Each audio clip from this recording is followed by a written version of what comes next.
Today we'll solve one more question on the chapter issue of shares. Question number 93 from this book. You can see here XYZ Limited issued a prospectus inviting applications for 2000 shares of 10 each at a premium of ₹4 per share payable as application 6 including 1 premium, allotment 2 including 1 premium, first call 3 including 1 premium, and second and final call 3 including 1 premium.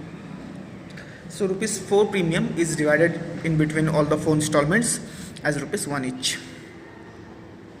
Applications were received for 3000 shares and pro rata allotment was made on the applications for 2400 shares.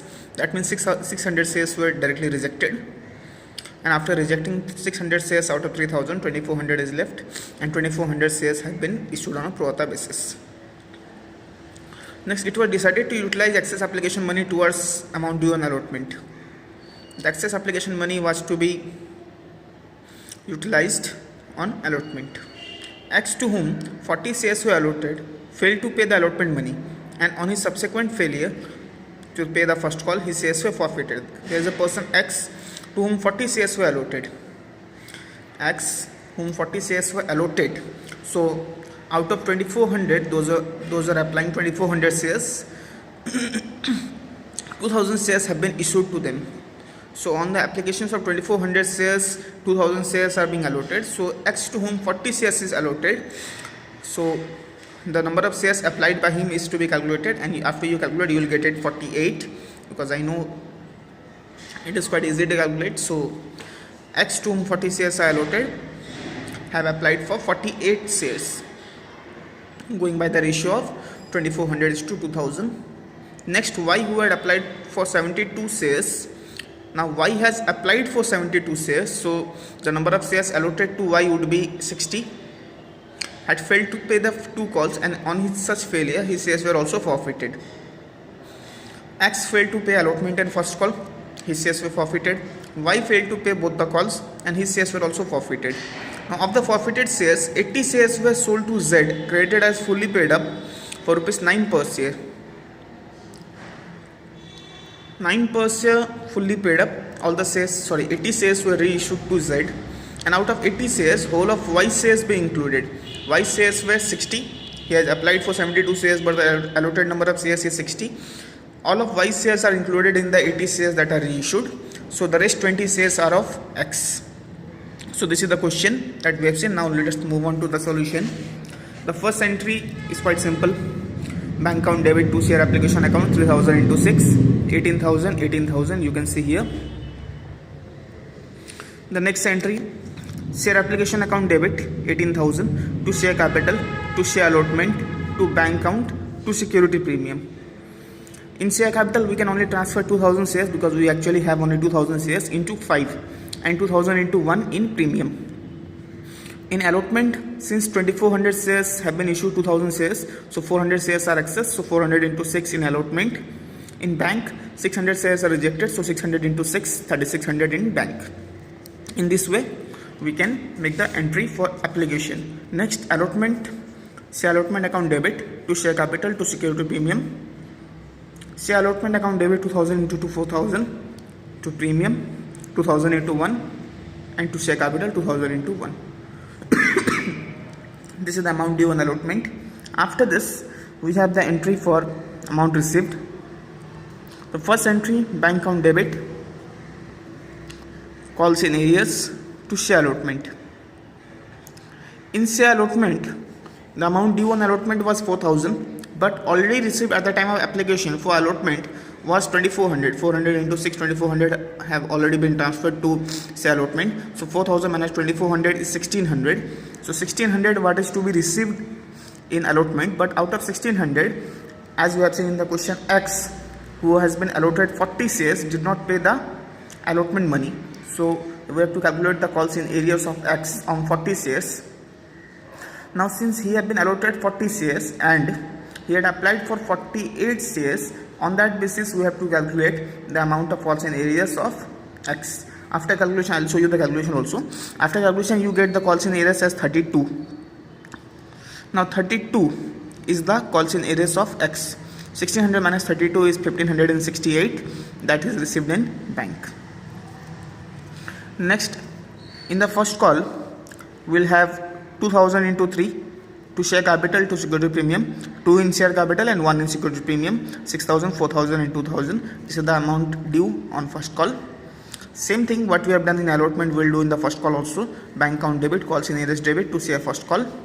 In first call there will be no adjustment, just 6000 is to be received, and out of 6000, 40 shares of X and also Y holding 60 shares did not pay. So 40 plus 60 is 100. So altogether on 100 shares, rupees 3 per share on first call.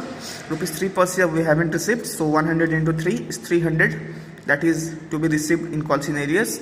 So in bank we will be receiving 5700. So 6000 minus 300, 5700 we will be receiving in bank in the share first call.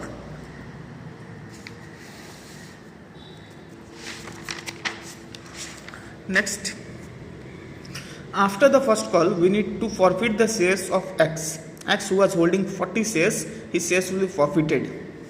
So share capital account debit, 40 into 8, security premium debit to share forfeiture to call scenarios. Now, 40 into 8 because altogether till now we have called 8. Till first call, only rupees 8 of the share value is called. In final call, rupees 2 more will be called. So till now whatever is called, that is rupees 8, 40 into 8, that will be debited. Security premium, this amount I'll tell you from where it has come, 72. To say a forfeiture to call scenario. Forfeiture, you can just add the forfeiture of allotment and first call. In allotment, the area was 32 and in first call it is 300, but for both X and Y. X is 40 shares and Y is holding 60 shares. So 40 plus 60, 100 into 3 we have done. So if you see only of X, that is 40 into 3, 120, 120 and 32, that is 152. So call scenarios is 152. And share forfeiture. In share forfeiture, we can write that amount that have been forfeited from X. So whatever X has paid, out of that whatever is forfeited, we'll write in share forfeiture. For this also I'll show you the calculation. So after you make the entry for share forfeiture, next we'll have second call, because after forfeiting X share, now we'll move on to the second call. Excuse me. Now when we move on to the second and final call, 40 shares of X have been forfeited. So out of 2000 shares, after forfeiting 40 shares, now we are left out with only 1960 shares. So 1960 into 3 for second call, 1960 into 2 in share capital and 1960 into 1 in security premium. In this way we'll move on. In the next entry, while we'll receive the payment, only areas of Y will be written because X shares have already been forfeited. So we'll add the areas of only Y. 60 shares were being held by Y. 60 into 3, 180, that is the calls in areas of Y. Total amount due on second and final call is 5880. 5880 minus 180 gives us 5700 in bank.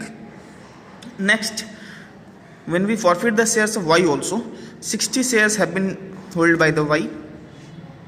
60 into 10 in share capital, 60 into 2 for security premium to share forfeiture to call scenarios, because altogether total rupees 10 have been called from Y after the second and final call. 60 into 10, 600. For premium first and second call he did not pay, so 1 and 1 premium of both the calls.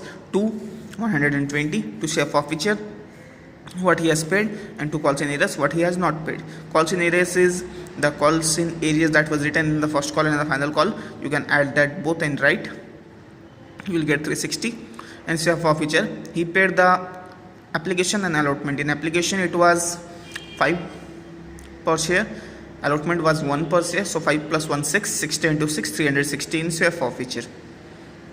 After that 80 shares have been reissued. So 80 shares have been reissued as 9 per share fully paid up. So 80 into 9 will be received in bank. 1 rupees loss the company has suffered while reissuing the shares. So 80 into 1 will be written in share forfeiture, and in share capital 80 into 10 will be transferred. So 80 into 9, 720, 80 into 1, 80, and to share capital 80 into 10, 800. And after this, at the end, the last entry we will make share forfeiture to capital reserve. We have seen 80 shares have been reissued, including all of Y shares. So for this also we need to make some calculations. The calculations I will show you separately. So this is the last entry of this question. CF of ratio to capital is of 400.